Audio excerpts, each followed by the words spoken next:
Hey, welcome back to my channel. It's our classes.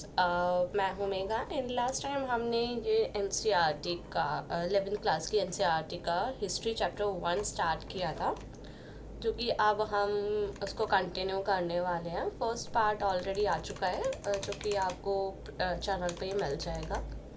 ठीक है, अब इस वीडियो को कंटिन्यू करते हैं। इसका जो हमने लास्ट वीडियो में अगर हमने पढ़ लिया था, वाका शीर्ष तक हमने देख लिया था। देन उसके बाद आता है पॉइंट शहरों में माल की आवाजाही। मतलब जैसे इम्पोर्ट एक्सपोर्ट होता है ना, वो किस तरीके से होता है उस शहर में, मेसोपोटामिया में। ठीक है, ये सारी चीज़ें यहाँ पे हम जानने वाले हैं। तो बिना किसी देरी के वीडियो को स्टार्ट करते हैं। जिसने चैनल को सब्सक्राइब नहीं किया वो चैनल को सब्सक्राइब कर लो, एंड वीडियो पसंद आए तो लाइक शेयर कर ही देना। ओके, तो स्टार्ट करते हैं। या हम एक हाईलाइटर ले लेते हैं, देन हम स्टार्ट करते हैं। शहरों में माल की आवाजाही। ठीक है, अब हम देखिए, मैं आपको बता देती हूँ। इसमें हम पढ़ने वाले हैं मेसोपोटामिया में खाद्य संसाधन चाहे कितने भी समृद्ध रहे हों, ठीक है, उसके यहाँ खनिज संसाधनों का अभाव था। मतलब खाद्य संसाधन बहुत ज़्यादा थे, बहुत ज़्यादा, लेकिन खनिज जो था ना वो बहुत कम था। ठीक है, अब देखो, दक्षिणी दक्षिण से अधिकांश भागों में औजार, मोहरे और आभूषण बनाने के लिए पत्थरों की कमी थी। ठीक है, एंड इराक खजूर, पोपलार के पेड़ों की लकड़ी, गाड़ियाँ गाड़ियों के पहिए या नाव बनाने के लिए खास अच्छी नहीं थी।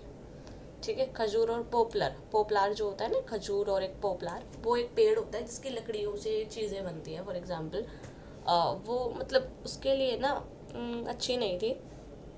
किन के लिए? गाड़ियाँ बनाने के लिए, क्योंकि पहले गाड़ी लकड़ी की बग्गी वगैरह चलती थी। ठीक है, तो उसके लिए सही नहीं थी। गाड़ी के पहिए मजबूत नहीं होते थे, नाव सही से नहीं बन पाती थी, तो ये सारी चीज़ें दिक्कतें आती थी। औजार के पात्र गहने बनाने के लिए कोई धातु उपलब्ध नहीं थी। तो इन सब का ना जो आवाजाही होता था ना, अलग अलग शहरों से होता था, अलग अलग देशों से होता था। ठीक है, और वो किस तरीके से होता था ये देखो, यहाँ साफ मेंशन है। ये देखो, लकड़ी, तांबा, रांगा, चांदी, सोना, सीपी। सीपी एक तरीके की धातु होती है। ठीक है, एक समुद्री होता है, उसके होता है। और विभिन्न प्रकार के जो पत्थर होते हैं, ठीक है, वो तुर्की और ईरान, ठीक है, से मंगाए जाते थे, और जो खाड़ी पार के देशों से मंगाते थे। ठीक है, जिसके लिए वे कपड़ा और कृषि अन्य उत्पादन काफ़ी मात्रा में निर्यात करते थे। ठीक है, मतलब ये पहले व्यापार कैसे होता था कि भाई तुम्हें किसी चीज़ की ज़रूरत है, वो हमारे पास है, और हमारी जिस चीज़ की ज़रूरत है वो तुम्हारे पास है, तो हमने एक्सचेंज कर लिया। एक्सचेंज टाइप में चलता था। ठीक है, तो वो ऐसे ही यहाँ पे व्यापार हुआ करता था। अब यहाँ पे शिल्प, व्यापार और सेवाओं के अलावा कुशल परिवहन व्यवस्था शहरी विकास के लिए अत्यंत महत्वपूर्ण थी। ठीक है, ये चीज़ें भी चलती थी। देन उसके बाद आ जाता है, अब शहरी अर्थव्यवस्था इसका बोझ उठाने के लिए सक्षम नहीं थी। जो शहर से अर्थव्यवस्था जो चल रही थी, वो इसका मतलब शहर का जो खर्च होता था, मतलब पशुओं के चारे का, इन सब का, वो उठाने के लिए ना, मतलब एक सक्षम नहीं थी, कैपेबल नहीं थी। ठीक है, यह काफ़ी नहीं थी। तो उसमें क्या करते थे, परिवहन का सबसे सस्ता तरीका सर्वत्र जलमार्ग होता था। मतलब फिर उन्होंने ना नाव के होता था, अनाज के बोरे जो होते थे ना, उनसे लदी हुई नाव या बजरे नदी की धारा में उसकी अवस्था के अनुसार हवा के वेग से चलते थे। ठीक है, इस तरीके से चला जाता था, सामान में आवाजाही होती थी। देन उसके बाद हम देखेंगे, यहाँ पे ये पॉइंट यहाँ पे ख़त्म होता है। देन उसके बाद हम पढ़ने वाले हैं इस एक पॉइंट के बारे में जो मोस्ट इम्पॉर्टेंट लगता है मुझे, लेखन कला का विकास। मतलब लेखन कला का यहाँ पे कैसे विकास हुआ, वो चीज़ आज हम पढ़ने वाले हैं। ठीक है, देखिए, सभी समाजों के आसपास एक बड़ी भाषा, एक अपनी भाषा होती है, ठीक है, जिसके उच्चारित ध्वनियाँ अथवा अर्थ प्रकट करती है। मतलब एक भाषा जो है ना, वो एक ध्वनि या अर्थ प्रकट करती है। अब ये मौखिक हो या शाब्दिक, वो डिपेंड करता है, ठीक है, भाव व्यक्ति पे डिपेंड करता है कि हमारा भाव किस तरीके का। लिखना मौखिक भाव व्यक्ति के उतना अलग नहीं है, ठीक है, से भाव व्यक्ति से उतना अलग नहीं है, मतलब सेम होता है कि अगर हम लिख रहे हैं या मौखिक भाषा का इस्तेमाल कर रहे हैं तो हम अपने भाव को व्यक्त कर रहे हैं, वो चीज़ होती थी। जितना हम अक्सर समझ बैठते हैं, जब लेखन या लिपि के बारे में बात की जाती है तो उसका अर्थ है उच्चारित ध्वनियों जो दृश्य संकेतों या चिन्हों के रूप में प्रस्तुत की जाती है उस टाइम पे, ठीक है, ये चीज़ हुआ करती थी। देन उसके बाद पे एक आया मेसोपोटामिया में जो पहली पट्टिकाएं, मतलब टैबलेट, मतलब ये कि पट्टिकाएं बनाई जाती थी चिकनी मिट्टी से। चिकनी मिट्टी से ना, मतलब एक पतली पट्टी टाइप की बनाई जाती थी, थोड़ी आयताकार पट्टी होती थी, जो कि लगभग 3200 ईसा पूर्व की है, ठीक है, उस टाइम चला करती थी। अब उसमें क्या होता था, जैसे कुछ भी लिखना होता है ना, तो उसकी पट्टिका बनाई जाती थी, पट्टिका बनाते वक्त फिर उस पर लिखा जाता था। लेकिन उसमें ना कुछ कमियां भी थी जो हम आगे पढ़ेंगे। उसमें क्या, हमें 3200 ईसा पूर्व की थी, उनमें जैसे चिन्ह और संख्याएं दी गई हैं, मतलब लगभग 3200 ईसा पूर्व पाई गई थी, और वहाँ बैल, मछलियाँ और रोटियाँ आदि की लगभग 5000 सूचियाँ मिली हैं, ठीक है, समझ रहे हो, 5000 सूचियाँ, किनकी, बैलों के चिन्हों की, मछलियों की, रोटियों की आदि बहुत सारी चीज़ों की 5000 सूचियाँ मिली हैं, जो वहाँ के दक्षिणी शहर उरूक के मंदिरों में आने वाली और वहाँ से बाहर जाने वाली चीज़ों की होगी, ठीक है। लेखन कार्य तभी शुरू हुआ जब समाज को अपने लेन देन का स्थायी हिसाब रखने की ज़रूरत पड़ी। अब अगर हम कोई भी बिजनेस कर रहे हैं तो हमें कहीं पे तो हमें चाहिए ना कि हमारा पूरा डेटा, कितना सामान आ रहा है, कितना हम सामान जा रहा है, कितना प्रॉफिट हो रहा है, कितना लॉस हो रहा है, ये सारी चीज़ें एक जगह, ये पूरा डेटा एक जगह रहे। अब तो चलो कंप्यूटर्स आ गए हैं, लैपटॉप्स आ गए हैं, सिस्टम है पूरा, उस पर हो जाता है। बट पहले क्या होता था, पहले रजिस्टर चलते थे कि रजिस्टर में एंट्री होती थी।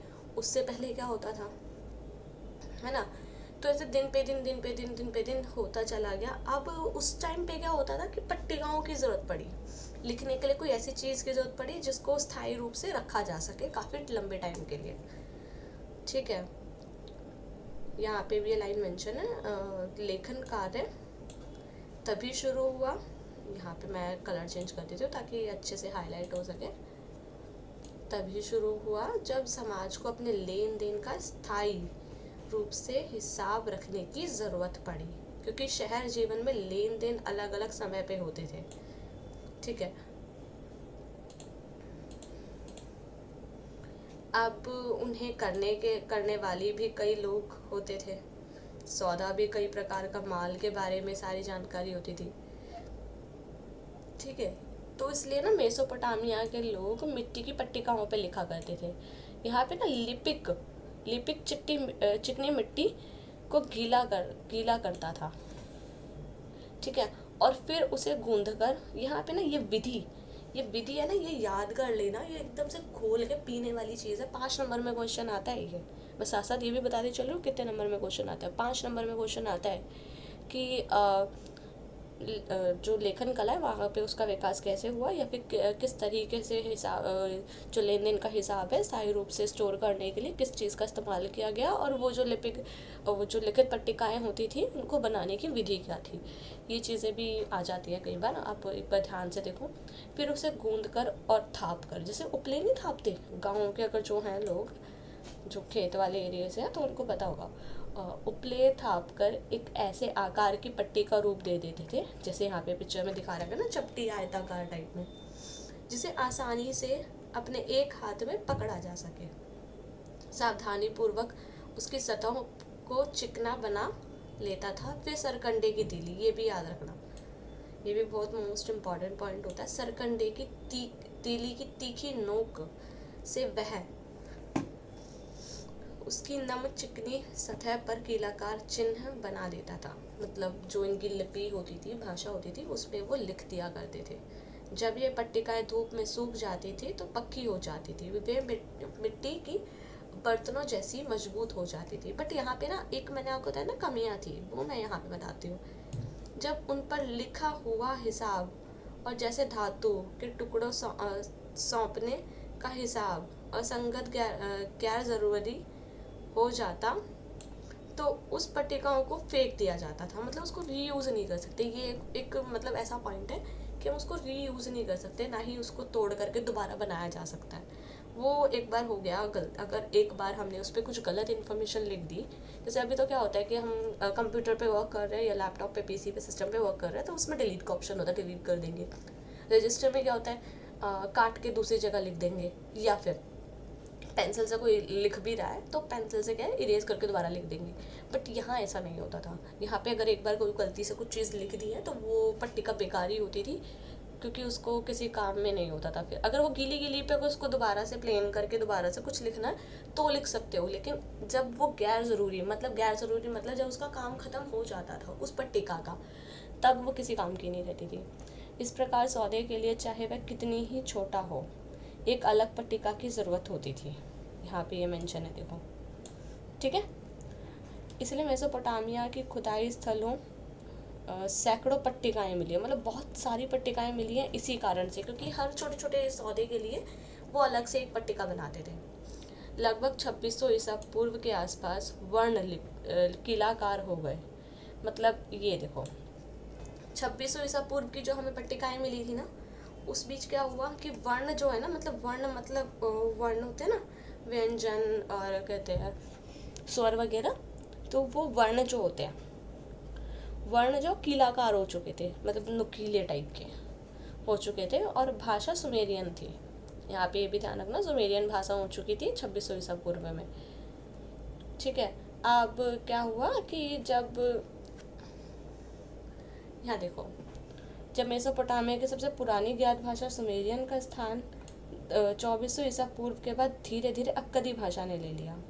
ये भी शायद हमने पढ़ लिया था, शायद से नहीं, ये वाला नहीं पढ़ा था, आप देख लीजिए। अक्कदी भाषा में कीलाकार लेखन का रिवाज ईसवी सन की पहली शताब्दी का अर्थात 2000 से अधिक वर्षों तक चलता रहा। मतलब सन 2000 तक चलता रहा, समझ रहे हो कितना लंबा तक चला है ये अक्कदी भाषा,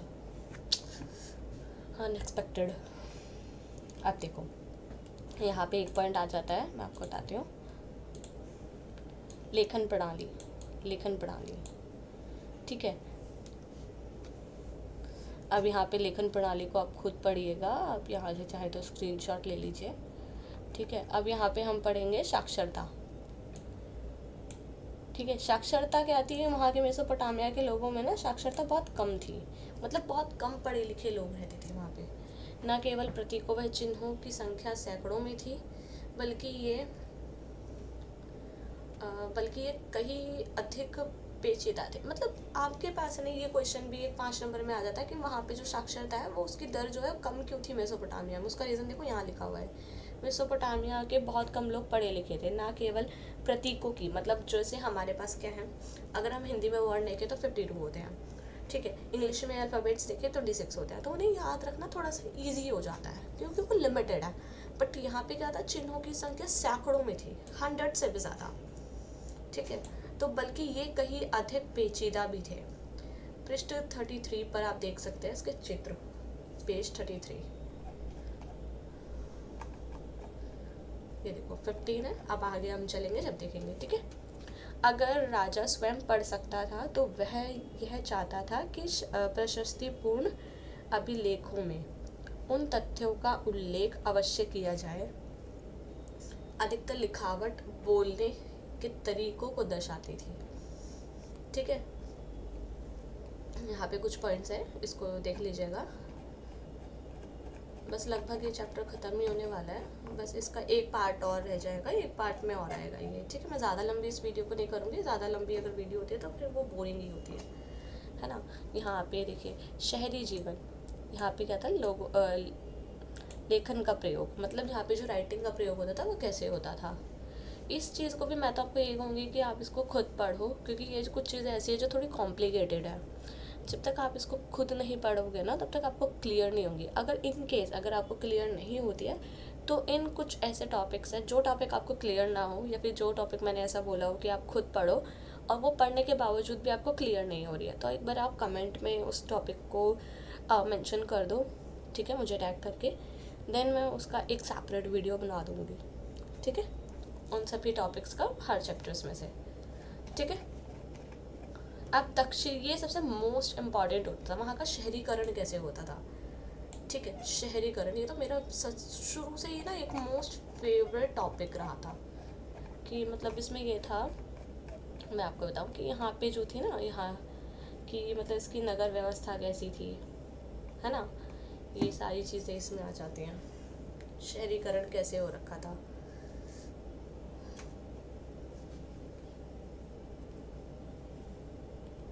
चलिए अब इस टॉपिक को स्टार्ट करते हैं। इस टॉपिक के बाद हम फिर कोई और टॉपिक नहीं उठाएंगे, कोई नया टॉपिक, फिर वो हम नेक्स्ट वीडियो में करेंगे, ठीक है, क्योंकि उसके बाद आएगा शहरी जीवन।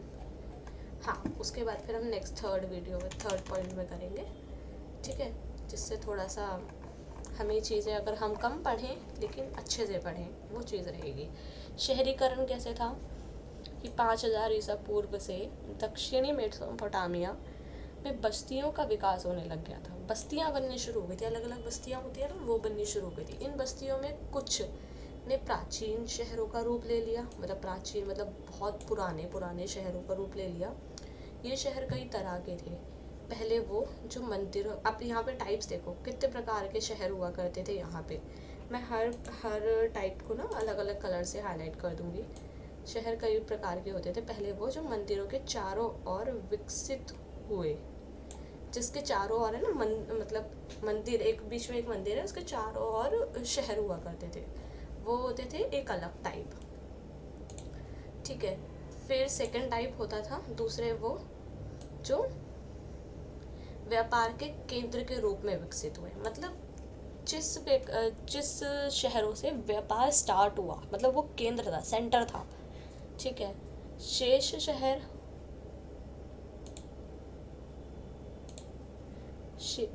शेष शहर वह शाही शहर थे, ठीक है। इनमें से पहली दो श्रेणियों कुछ शहरों पर यहाँ चर्चा की जाएगी, मतलब जो ऊपर के जो है ना, जैसे मंदिरों के चारों और दूसरे शहरी केंद्र जो होता था उसका होगा, उस पे चर्चा होगी, ठीक है। अब बाहर के आए बसने वाले लोग, अब यहाँ पे हम पढ़ते हैं। बाहर के आए बसने वाले लोगों ने क्या किया, उनके मूल स्थान का पता नहीं था। जिनके बाहर के आए लोग वो होते थे जिनके मूल स्थान, मतलब जो मेन स्थान है उसका पता नहीं हुआ करता था। उन्होंने क्या, अपने गाँव में कुछ चुने हुए स्थानों या मंदिरों को बनाया या उनका पूर्ण निर्माण करना शुरू किया। सबसे पहला ज्ञात मंदिर छोटा सा देवालय था, ये पढ़ लेना, अच्छी चीज़ है। कच्ची ईंटों का बना हुआ था, ये भी अच्छी चीज़, मतलब इस मंदिर का एक इंफ्रास्ट्रक्चर बता रहे हैं ये, ठीक है। मंदिर विभिन्न प्रकार के देवी देवताओं के निवास स्थान थे, जैसे उस उर को चंद्र देवता कहते थे, ये पढ़ लेना, ये आ जाता है चंद्र देवता कौन से देवता थे, ठीक है। एक थी इनन्ना जो प्रेम वह युद्ध की देवी होती थी, जो प्रेम और युद्ध की देवी होती थी, ठीक है। एंड मंदिर ईंटों से बनाए जाते थे और समय के साथ साथ बड़े होते गए, धीरे धीरे जैसे मंदिरों का आकार बढ़ता चला जाता है ना, बढ़ा देते हैं धीरे धीरे, कि इधर एक देव स्थल बना दिया, इधर दूसरा बना दिया, इधर तीसरा, ऐसे करते करते बढ़ाते चले गए। क्योंकि उनके खुले आंगनों को चारों ओर कई कमरे बने होते थे। ये पूरा ना धीरे धीरे आप खुद पढ़ो, आपको पता चलेगा कि वहाँ पे इंफ्रास्ट्रक्चर कैसा था, ठीक है। ये पूरा पढ़ो, देन अगर कुछ चीज़ समझ में नहीं आती है तो आप एक बार मुझसे कमेंट में एक बार ड्रॉप कर देना मैसेज। ये मोहर बनती थी, ये मोहर मोहर बनती थी। बस ये मोहर के बारे में मैं बता देती हूँ, बाकी शहरी जीवन से नेक्स्ट वीडियो में स्टार्ट करेंगे। ठीक है, यहाँ पे होता था मोहर, एक शहरी के शिल्प कृति। ठीक है, अब मैं बताती हूँ इसमें कैसे होता था। भारत में ना प्राचीन काल से पत्थर की मोहरें होती थी, जिन पर चिन्ह अंकित किए होते थे। अब लेकिन मेसोपोटामिया में पहली शताब्दी सह शताब्दी ईसा पूर्व के अंत तक पत्थर की बोलनाकार मोहरें, बेलनाकार मतलब बेलनाकार बननी शुरू हो गई थी पत्थर की। ठीक है, जो बीच में आर पार छिदी होती थी। ठीक है, होती थी। एक तीली लगाकर गीली मिट्टी के ऊपर घुमाई जाती थी और इस प्रकार उनसे लगातार चिन्ह बनता जाता था। ठीक है, अब यहाँ पे क्या बताया गया है कि एक तीली लगाकर, मतलब बीच में से क्या होता था, छेद होता था, जिसमें जैसे बेलन के साइड में नहीं होता पकड़ने का, उस टाइप से उसमें एक तीली डाल देते थे और मिट्टी की जो सतह होती थी ना, उस पर जब हम उसको बेलते थे ना एक तरीके से, तो वो चिन्ह बनता चला जाता था। ठीक है, इस तरीके से होती थी। वे अनंत कुशल कारीगरों द्वारा उरेकी जाती थी। ये लिखा है देखो। ठीक है, और कभी कभी उनमें ऐसे लेख होते थे जैसे मालिक का नाम, जैसे मोहर होती है ना, जैसे अब मोहर कैसे होती है कि मतलब कंपनी की स्टैम्प होती है, बट उस टाइम पे क्या होता है ना, मालिक का नाम होगा, उनके इष्ट देव का नाम और उनकी पादीय स्थिति, मतलब जो उनकी जो पद है, पदीय स्थिति, वो होता था। किसी कपड़े की गठरी या बर्तन के मुंह को चिकनी मिट्टी से लीप लीप पोत कर उस पर वह मोर घुमाई जाती थी। ठीक है, अब इससे क्या होता था कि मतलब चिकनी मिट्टी लगा दी, चिकनी मिट्टी गली, उसके ऊपर वो मोर फेंक दी, तो वो क्या होता था, वो उस पर ना प्रिंट आ जाता था उसका एक तरीके से। ठीक है, जिससे उससे अंकित लिखावट मिट्टी की सतह पर छप जाती थी, जैसा अभी मैंने बताया प्रिंट आ जाता था। ठीक है, जिसे उस गठरी या बर्तन में रखी वस्तु को मोहर लगाकर सुरक्षित किया जाता था। अब सुरक्षित कैसे किया जाता था, इन केस कोई भी बर्तन है या कोई गठरी की गांठ को अगर कोई खोलेगा तो वो मोहर टूट जाएगी, वो चिकनी मिट्टी टूट जाएगी। ठीक है, अगर कोई बर्तन का मुंह खोलेगा या उसमें रखी चीज़ को निकालने की कोशिश करेगा तो वो मोहर टूट जाएगी। ठीक है, मिट्टी की बनी पट्टिकाओं पर लिखे पत्र पर घुमाया जाता था, जो वह मोहर उस पर प्रामाणिकता का प्रतीक बनती थी। इस प्रकार मुद्रा सार्वजनिक जीवन में नगरवासी की भूमिका को दर्शाती थी। ठीक है, ये चीज़ होती थी। अब इस वाले टॉपिक से हम नेक्स्ट वीडियो में करेंगे। ठीक है, अब आगे हमने अब तक ये कर लिया, अब तक जितना भी हमने पढ़ा है उसको एक बार रिवाइज़ कीजिए। जो मैंने बोला है कि आप खुद से पढ़िए, वो खुद से एक बार पढ़िए। जो ना समझ में कमेंट में मैसेज ड्रॉप कीजिए, कमेंट ड्रॉप कीजिए, मैं आप मुझे टैग करके देन मैं उसका एक सेपरेट वीडियो बनाऊंगी। ओके, ये चैप्टर ख़त्म होने के बाद। ओके, अगर वीडियो पसंद आई हो तो लाइक शेयर सब्सक्राइब कर दीजिएगा। एंड चलो चलते हैं, बाय बाय।